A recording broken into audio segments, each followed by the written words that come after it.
Heath, tell us a little bit about yourself. Did you grow up in a church environment, or did you come through it to different means? My name's Heath Lourwood. I grew up in Portland, Oregon in 70s, middle 70s, late 80s, something like that.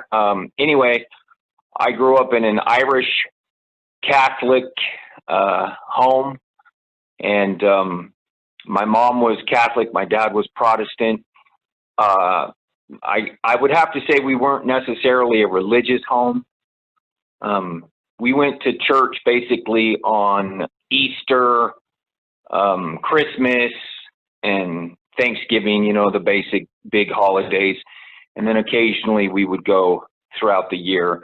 I went through first confession classes where you learn.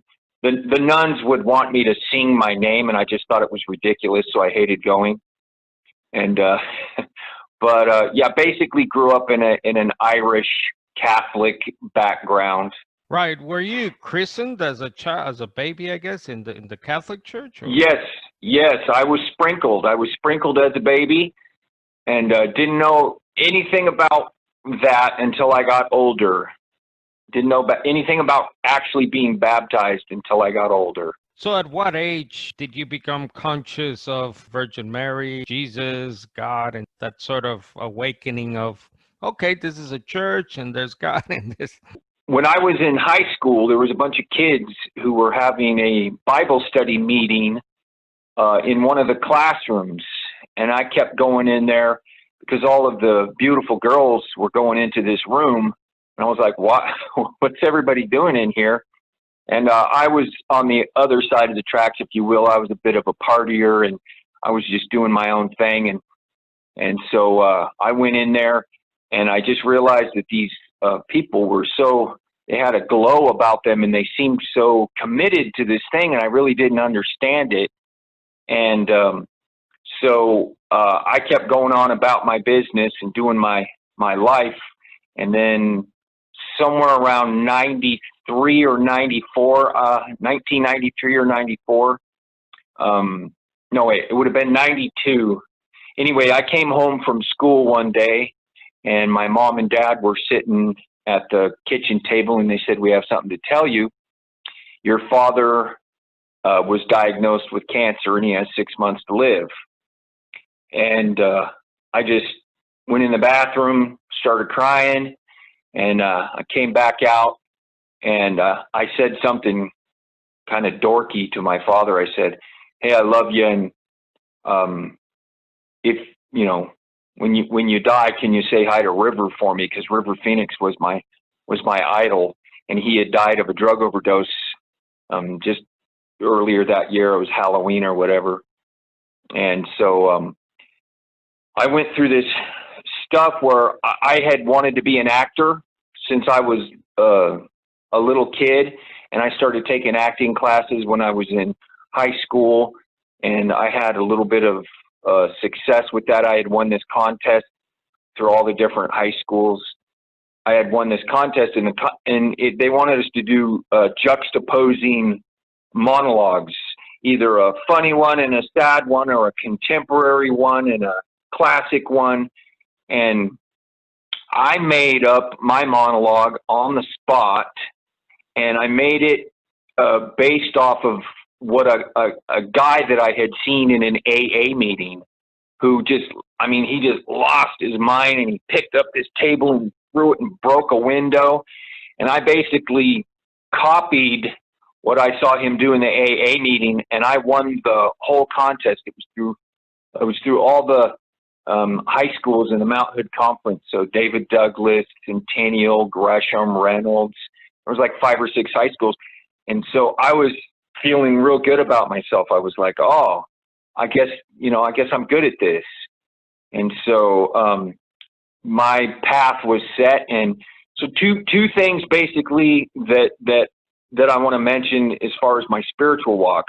One was that I was infected with this desire to succeed. I wanted to succeed so bad. And two, I wanted the approval of my father. And so my father, fast forward a little bit, my father's laying in a convalescent home, and I had done my first acting job. It was on a TV show called Medicine Ball, and I had one little scene, and I kept asking the people at the convalescent home to make sure that my dad had a TV in his room so that he could see my acting job. And so I went up to the hospital and I'd go to visit him. And then one night I had been, I got to preface this, Carlos. I just got to tell you the truth. Drugs and alcohol are a part of my story, and it's a relevant part of my story. So I hope I'm not offending anybody if you hear this, but it's a part of my story, and it's a huge part of my story, and it's definitely one of the main reasons that I am a believer in God. So anyway, I preface that to say that I had been smoking a lot of marijuana that night, and I couldn't find my car keys. And I'm reaching around trying to look for my car keys. I finally find my car keys. I get in the car, drive up to see my dad at the convalescent home. And the nurse, she just had this look on her face, and she was like, basically like, before you go in there and you're in shock, he just died like 10 minutes ago. And so that started this like just fire inside of me. My dad never got to see my first acting job. And so I basically moved down to Los Angeles. I studied here with this lady named Gail Abbott, and she taught me a bunch of stuff about film acting, and stayed with her, studied for 2 years, and she'd have this program where different casting directors and all these different people would come up from Los Angeles, and we'd do these workshops. And then the point was, by the time you get down to Los Angeles, you have all these connections with different people. And so I went through that program, and I moved down to Los Angeles. But so I'm trying to figure out how to say this.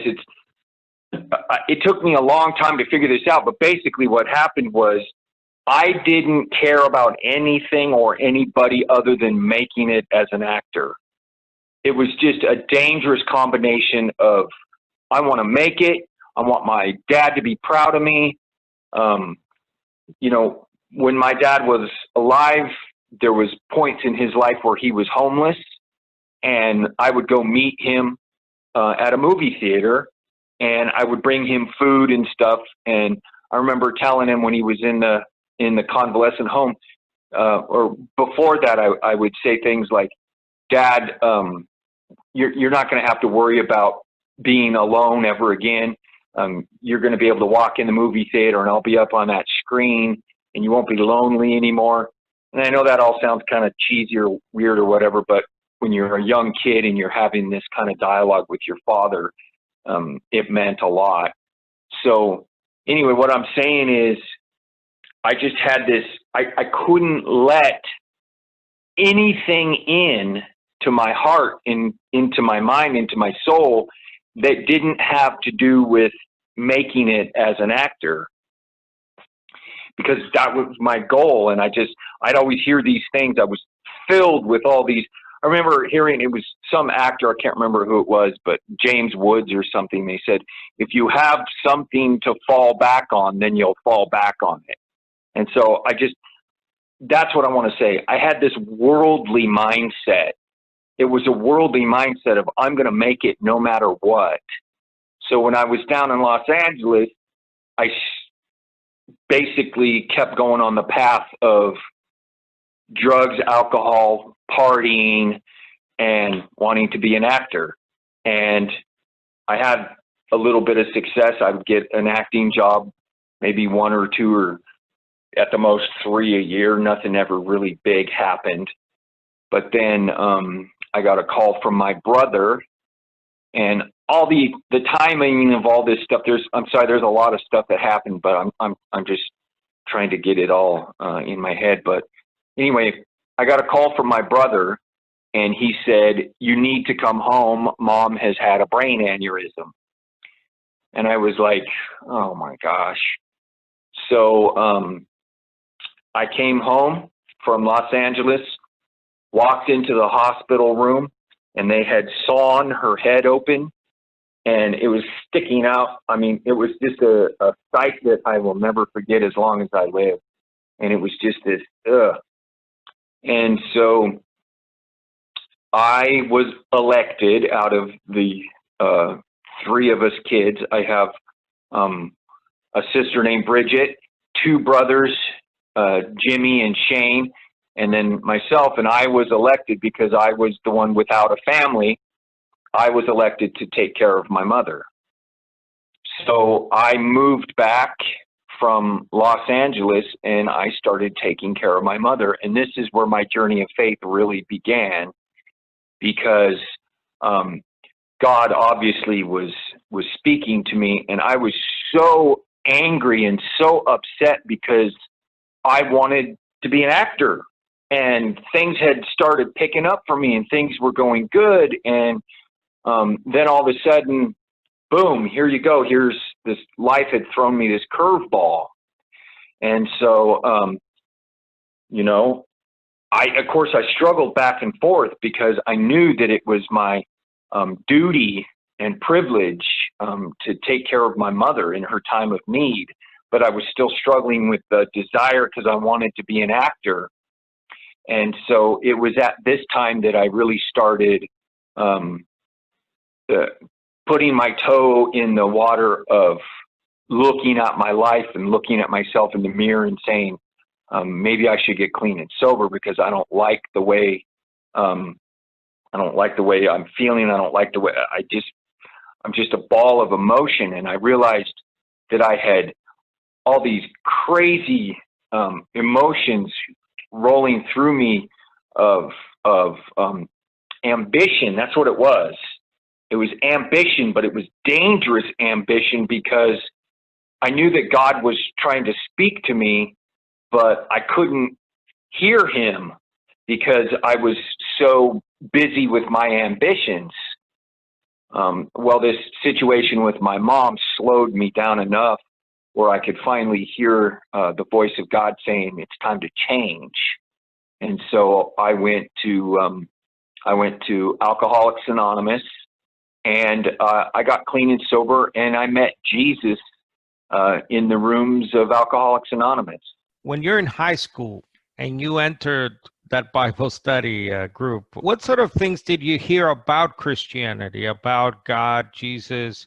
My basic understanding was that when you died, you go to heaven if you're right with God. And basically it was, and by right with God, I mean good people go to heaven and bad people go to hell. That was the basic teaching. And when I went into that Bible study at high school, I just knew that these were the good kids. And so good kids, good people were Christians and studied the Bible. And people like me, bad people, we didn't do that. We were just there looking at the girls and partying. And that was as simple as it was for my understanding at that time. That's as simple as it was. I mean, growing up in a Catholic home, I remember I learned the rosary. So, I remember seeing my little grandma sitting there with her rosary beads, and she'd pray the rosary. But really none of it ever meant anything to me. It never penetrated into my heart. It was just there. That's a great question. I never thought of it that way, but it was just there. And it never really penetrated into my heart until my experiences in Alcoholics Anonymous. And in Alcoholics Anonymous, what they told you was you get to pick your own higher power. And at the time, I didn't realize it, but I thought, well, I'm going to pick Jesus, because every time I start talking about Jesus in these AA meetings, all the people get really upset. They don't like it. And I thought it was funny, because every time I'm talking about Jesus, they're saying, well, we don't name our higher power. we call it you can call it whatever you want. You can call it a light bulb. You can do this. And I thought to myself, in my very narrow, small understanding of what it was all about, I was like, well, there must be power in the name of Jesus, because every time I say it in these AA meetings, these people are getting upset. And really, my first thought was, I'm going to pick Jesus as my higher power because he was a rebel. I remember hearing that story where he went in and turned over the money changers table and said, depart from my father's house. You've turned my father's house into a den of thieves. And I just thought, that's great. I love this Jesus character. And he seems to upset people, and he seems to be like a rebellious character. So I'm going to pick him to be my higher power. And that was really as simple as it was at that time. I didn't know about that until I myself was in a AA meeting, not for myself, but for my brother, who went through probably the similar stuff you went through, and we were trying, there to be supportive as a family. And so tell me, when does your actual Christian walk begin, Heath? So when do you start getting interested? What sort of stuff? Do you go and read it by yourself? Do you seek other people to help you understand more about the Bible? I was in recovery for probably 3 years. I was in and out of recovery. I had a little bit of a relapse when my mother ended up passing away. But I'm jumping back and forth. But I'll start with, so basically I was in recovery for probably 2 or 3 years at this point. And a friend of mine said, hey, there's this thing called Celebrate Recovery. My friend is starting a Celebrate Recovery meeting. Do you want to go and check it out? And I was like, sure, that sounds cool. So I went with my friend. I lived in Portland at the time, and I came out here to Oregon City, which is just another city over. It's like a suburb. And there was 4 people, and we were sitting in this back room, Mike Cross, Mike and Lorraine, and me and my friend Janelle. And we started a Celebrate Recovery meeting. And Celebrate Recovery is basically a 12-step recovery group, but with the understanding that God is your higher power. And at that time, when they say God, they mean the Trinitarian God.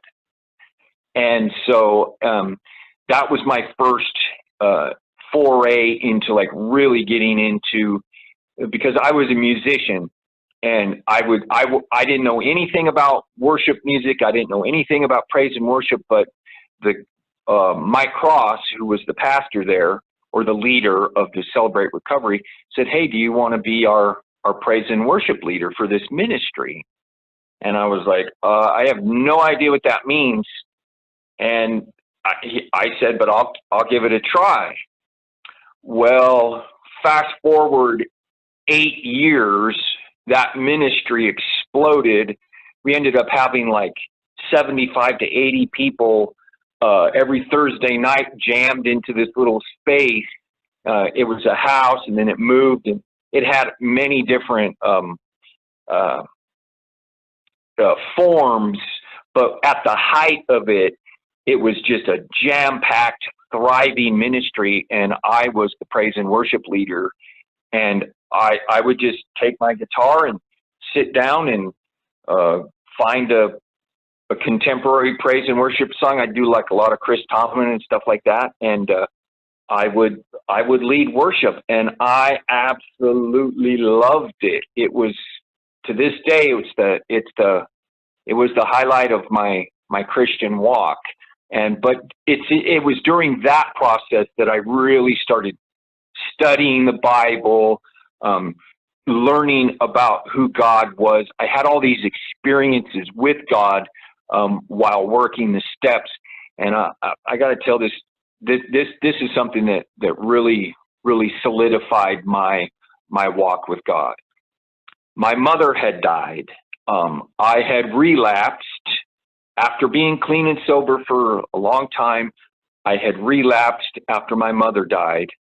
I was in my apartment, and I was just, this is going to sound weird, but I was thinking about because my mom always, she outdid herself trying to buy us presents and stuff for Christmas. Even though we grew up, we didn't have, I didn't come from a wealthy family. There were, we were on government assistance at certain times, but my mom would always either decorate cakes or crochet or do something to make sure that we had nice Christmases. And this little thought was in my head after my mom died, because now my mom and my dad were gone, and I was just thinking, there's not going to be anybody to buy me Christmas presents. And I'm a man at this time, and I'm just like, I know that sounds ridiculous, but I opened up the Bible, and it landed on James 1:17. Every good and perfect gift is from above, coming down from the Father of the heavenly lights, who does not change like shifting shadows. And it was like one of those whoosh, like I just felt God's spirit in my heart and all around my house. And I just knew at that moment that God was real. I felt like God was saying, anything that you receive from this point on is going to be from me. It's not about material blessings. It's not about money. It's not about cars and houses. It's about character building. It's about grace and mercy and love. And those are the gifts that you receive from me. And it was one of those, like, I'm in. No matter what happens for the rest of my life, I'm in. I am walking with God. It was just that moment. And because not only was the verse about gifts, which was the exact same thing I was thinking, but 1:17 is my birthday. So I just felt like God was like, I got your mom. Everything's okay. Just walk with me and see what happens. So let's see, we meet at our theological conference. I think we said 3 years ago or so. So tell me that journey. How do we get to meet? Why do we get to meet? This is a good one. I like this one. My friend Shane Markham, one of my best friends in the world. I love this guy. We were studying the Bible together at a Bible study. I had started going to this church called The Door, and this guy named Justin was the pastor, and he had moved to Portland to start a church plant. He was from Waco, Texas, and I forget the main church, but he started a church plant here in Portland, and they met up at the movie theater. And I started going up there, and I met all these people, and I started going to this Bible study with my friend Shane. And my friend Shane says to me one day, he says, we had been going, I don't know, maybe 6 months or so, we're going to this Bible study. And he says, well, I'm going to this other Bible study, and so I don't know if I'm going to continue studying the Bible with you, or with you and Justin and these guys at The Door. It was called The Door. And or if I'm going to go to this other Bible study. I'll let you know. I'm still just, testing things out to see what happens. And I'm like, okay.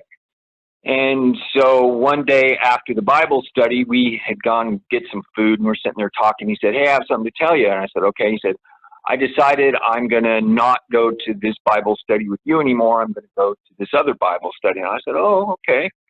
I'm a little disappointed, but you got to do what you got to do. It's your walk. And he said, it's a Jehovah's Witnesses Bible study. And I said, what? Jehovah's Witnesses? And so for the next, I'd say 2 months, him and I are having this ongoing conversation, this ongoing dialogue. And he's telling me why the Trinity is a lie. He's telling me why the Trinity is not real, why it doesn't exist. He's telling me what happened, and I'm fighting him. I'm going back and forth with him, and I'm saying, well, what about this person? What about this person? He was just a great friend. We would just sit down and open up the Bible, and we'd go through the Bible. And so I have another friend, and I told him what was happening. He's an older gentleman. And I told him what was happening, and he said, here, take this book. And it was this cheesy book from the 70s, like How to Talk to a Jehovah's Witness. And so I'm reading it, and I'm going through this stuff with my friend Shane, and we're going back and forth and having these you know, it was all cordial and friendly. I mean, we'd get a little heated at certain times, but it was all cordial and friendly. And then I showed him the book and said that my friend Milt had given me the book, and he lost it. He was like, "How dare you? You're going behind my back and like ganging up on me and like all this crazy stuff." And so something happened in his life, and he was so adamant about his beliefs and his belief system that he said, "This is the bride of Christ. I'm walking with the witnesses, and that's it. And if I have to cut off all my friendships, my old friendships, and I will do that." And he did exactly that. And because of his action, because he was so committed and adamant about this, I started looking into the Trinity. And I'm going through YouTube looking up different videos, and I find the video of Anthony Buzzard, and he was debating James White. How many years ago? This has been, I would say, 2012. Wow, so years you decided to come to the conference. Yes, years before I decided to come to the conference. Yeah, I think the debate was James White, Michael Brown, and Anthony was... Right. I was watching the debate, and what struck me was Anthony's demeanor. He didn't get upset, because what I was going off of was my exchanges between me and my friend Shane. We'd get heated, and we're just, things would get heated. And I was like, wow, here's this guy, Anthony, who is dealing with this situation where these people are just hurling these accusations at him. And he's dealing with himself in a very, he was composed. He had composure, and that was attractive to me. And so I started really listening to what he was saying and studying other things. I just started taking it all in and studying other things. And I finally went back to my friend Shane, and I said, "Hey, I just wanted to let you know that you're right. I agree with you. But my only question is, how did you guys come to the conclusion that Jesus is the Archangel Michael?" And he said, "Well, I will talk to some elders, and I'll get back to you on that." Well, he never could give me an answer. I told him, I said, "I will go study with the witnesses with you if you can tell me, if you can explain this to me in a way." And he never could. And I thought the Jehovah's Witnesses were nice people. They were, they were good people, and they were kind, and they seemed to be walking with God. But the whole idea that Jesus was the Archangel Michael did not sit well with me, and didn't seem to be true. That's basically the bottom line. It didn't seem to be true. And so when I listened to Anthony, and I started reading articles and reading different books and things, I was like, this is what I think. These people think what I think. Like, Jesus is and here's the thing, weird stuff started happening to me as a result of me believing this. My friend Mike Cross, the guy from the ministry, he told me that I was in a cult. And I had other friends, they're straight up convinced that I have drank the Kool-Aid and that I am off on the wrong path. My friend Milt, I actually gave him one of these. I bought a bunch of these, and we had started a Bible study in my house, and I bought a bunch of these. And Milt came to the conclusion, because of the foreword in this book, that he agrees with me. And he's the only one who's come to that. No, actually, my friend Janelle came to that conclusion too. But yeah, that's basically. And then I saw that you guys were having a conference. I had started this Bible study in my house, and it was going well. We had probably 4 or 5 people who were coming on a consistent basis, and I decided I wanted to go further my education because I was leading this Bible study, and so that's why I signed up to go to this seminar, and that's where I met you. But tell us now, looking back 3 years now, what was your impression of the Theological Conference? My recollections were that it was a very intellectual pursuit. I'm an artistic person, so I go off of, I believe God makes us all unique and special in ways that fit into the body of Christ in different ways. And I'm not necessarily a intellectual, brainy person. I'm an artist. I play guitar. I'm an actor. I'm an artistic person. So I need to know that what my pursuit of God and my walk with God is not merely an intellectual one. And so my first impression of the biblical conference was that these are really, I don't mean anything bad by this, I mean it endearing, but these were really nerdy people. And and you were very kind to me. You approached me. You saw me sitting at the table over there and came and introduced yourself. And after you did that, I was actually texting my friend going, God, I feel a little out of place here. I don't know why I came here. I was like second guessing myself and like, oh my gosh, why did I do this? And then after you came up and introduced yourself and kind of broke the ice, if you will, I started feeling like, oh, okay, these are nice people. I just need to come out of my shell and talk to them and share my story. And I started, after that, I started just being more open and friendly and talking to people. And I really had this question. I was like, I keep hearing the gospel of the kingdom of God. And Anthony kept saying, preaching the gospel of the king. And I said, what does that mean? What does it mean to preach the gospel of the kingdom of God? And they'd say, well, this. And I said, I know, but give me an example. What does it mean? Because like I said, I'm a performer. I'm an emotional person. And so I was like, what does it mean? What does it look like? And I got into the most interesting conversation one night at the conference, sitting around the table with these guys. And I was like, I said, okay, give me an example. Tell me, if you were preaching, if you were a preacher, how would you preach a message that was the gospel of the kingdom of God?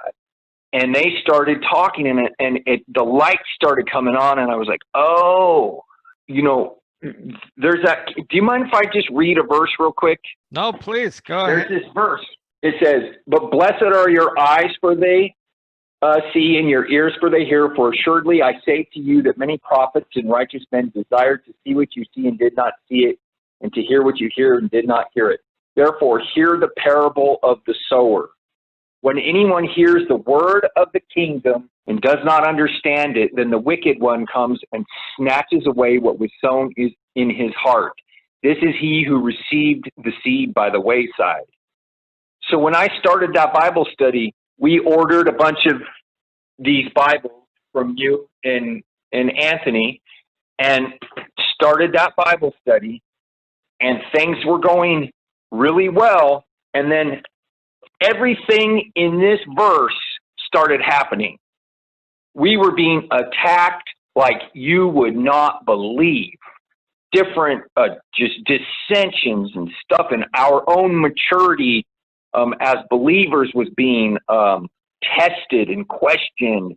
And so in my mind, I'm thinking, okay, we're on to something, because why would we be being attacked if this was, not real? Why would we be being attacked if this was just, and I knew I was being attacked from outside forces, as far as like my friends saying you're in the cult and all this crazy stuff. And I'll tell you, I went from having lots of fellowship, leading worship, having tons of friends, all this stuff, and now, if people think that I chose this, is what I'm trying to say. I didn't choose this. I truthfully believe that this is the truth, and I am suffering the consequences for it, but I am also reaping the reward for believing in the truth. For me, and I always tell people, because I get into arguments with people all the time, and I said, listen, I am not so arrogant. I am not so arrogant to put my foot on the ground and say, this is it, 100%, I'm putting my stake in the ground. I leave this much room to say, you could be right. The Trinity could be true. But from what I see with my eyes, what I believe with my heart, I believe that the path that I am on is the right one. I do not believe that Jesus is God. Why don't you believe that God is a Trinity, that Jesus is God? One is the title of this New Testament with commentary. There is one God, the Father, and one mediator between God and man, the man, Jesus Christ. So there was a couple of questions that just came up to me as I was questioning these things. One, if Jesus is God, then how was he tempted in the desert by Satan when it clearly says that God cannot be tempted by evil? That's one. Jesus has a God. It makes no sense to me that God would have a God. It just makes no sense to me. And when I started reading the Bible, going back and reading the Bible through the lens of Jesus is the Messiah, not God the Son, he is the Son of God, then it just started making perfect sense to me. You know, how can God die on a cross? How can God die when God can't die? And the fact that he's a person, what I hear a lot from Trinitarians is, well, there's three being, or there's three persons, but there's only one being. And I'm like, okay, that doesn't make any sense to me, because I am a being. I have a spirit, I have a soul, I have a mind, but you don't take my mind out and say that's another being within Heath. I'm one. I'm just one. And so to me, it just makes sense. And the other thing is, if Jesus was God, then the fact that he was tempted doesn't give me any comfort, because Jesus said, I have been tempted in all ways. So, you know, how am I supposed to trust him as Messiah? It just, the whole story falls apart to me. It doesn't make any sense. In my mind, I'm like, well, of course you made it through those temptations. You're God. So where are you right now in terms of fellowship, in terms of I guess you're continuing to study the Bible, study other stuff. Heath's story right now as of October 2020. I heard Del Tuggy say something. He said, if you decide that you are and I like the word one God Christian. I think it was Kermit Zarley that had that terminology, and I thought I like that. I'm going to adopt that. So I call myself a one God Christian. And I heard Del Tuggy, and Del Tuggy basically said, if you decide that you are a biblical Unitarian or a one God Christian, whatever you want to call yourself, then you should probably hunker down for about 10 years and do some studying and see if this is truthfully a path that you're on. And that made perfect sense to me, because as I study and I keep my mind open and I just see where God is leading me, because I went through a lot of emotional stuff as far as like, I wanted to lead worship again. And I went and had this interview. The guy was actually going to pay me to be a worship leader. And I was so excited. And I went and had this hour-long interview with this guy. And at the very end, I said, well, there's just one other thing I want to tell you. I said, I don't believe in the Trinity. I said, I believe in, Yahweh is Father and Jesus is the Son of God. He's the Messiah and he's my best friend and my homie. He's still everything he ever was to me. I just don't believe he's God. And he said, see ya. He wouldn't even let me finish the conversation. And so what I'm trying to say is that it has not been easy for me as far as finding places to fellowship and doing different things. And so where I'm basically at is I have a few friends that I talk with, and I go to a Trinitarian Bible study on Thursday nights. I go to a Promise Keepers group, and I love that group. I've been going to that for years. My friend Milt is one of the members. He's the other guy that read the beginning of the translation, Anthony, and you guys put together. And so it's not what it was, but I believe God has me here for a reason. I believe God is saying, okay, so maybe in this life you're not going to get all the great fellowship that you would hope to have, but at the end of the day, what's more important is that you stood on the conviction of your belief, and you stood for the truth. And so I'm hoping that doors will open and I will have more opportunities for fellowship, and especially opportunities for worship, because I missed out a lot. Just surrendering your heart and lifting your hands and just worshiping God. I missed that a lot. And so where I'm at is just taking life one day at a time and doing the very best that I can to walk with God on a daily basis.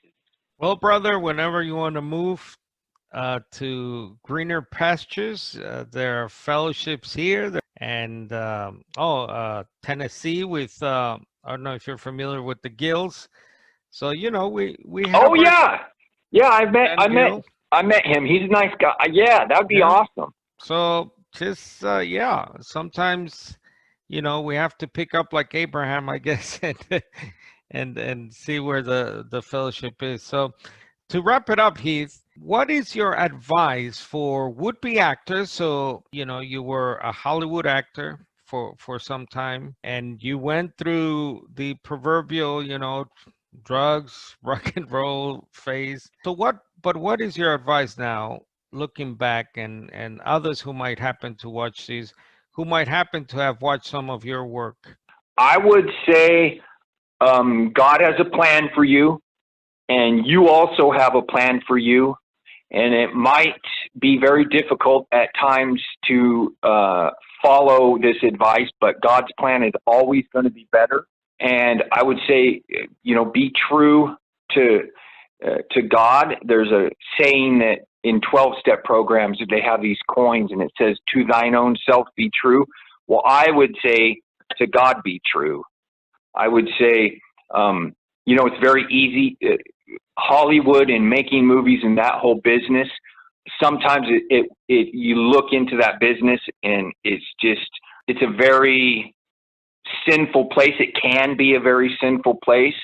So stay true to yourself and trust that God will take you to places that are great. Because I always ask that question myself. I'm like, God, why would you give me this desire in my heart? Why would you give me this talent and then not give me an opportunity to use it? But what I didn't realize is I was too focused on Heath rather than being focused on God.